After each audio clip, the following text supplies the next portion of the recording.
Greetings, dear audience. This is Self-Mastery 101. And yes, today I've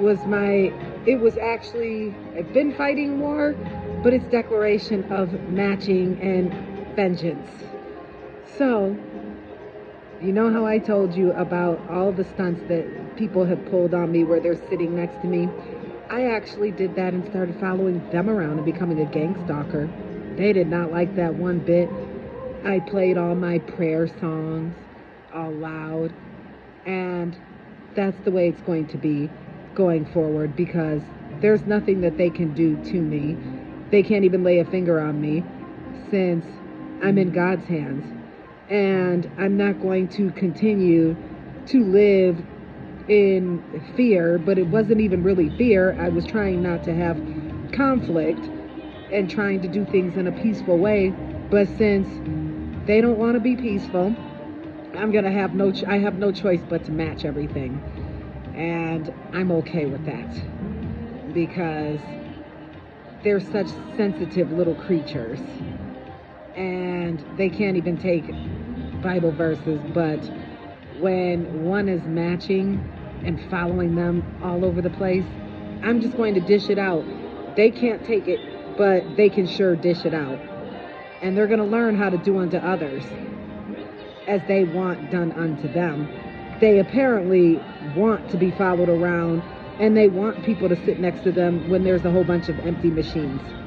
So that's what I'm going to do going forward. I'm actually, all of you, just to let you know, I just have pure rage.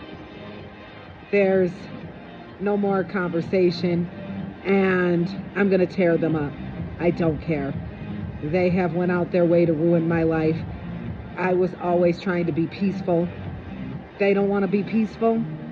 And if their version of being peaceful is being nasty and maniacal and disgusting, well, they're going to get their punishment, starting from me. And the Lord, He's striking them down, and the Lord actually gave me permission to do this. I actually was compelled to do this today, and it felt great.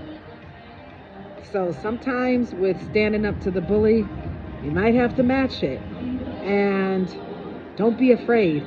I had no fear. I couldn't wait. I was super excited to start following people around and do them the way they did me, and invade their privacy and invade their personal space and suffocate them. That's what I will be doing with these little demons. Not only will I burn them, I'm going to suffocate them and just suck them out of this realm. And I'll give you more tips on how to handle these gang stalkers. But it's time to fight back, and it's time to rise up. You have more power than you think you do, especially if you are a believer in God. You carry the light, and they can't even handle the light. If you're reading scripture, they can't even handle scripture. So they can't handle words, and they can't handle looks. They don't need to be running anything in this world when they have all of these limits. We need to put the believers back in office, and the believers need to be running these corporations. Since believers, we can tolerate so much, they can't. Well, I hope this helps everyone, and many blessings, and thank you so much for all of your support. I appreciate all of you. Have a blessed one.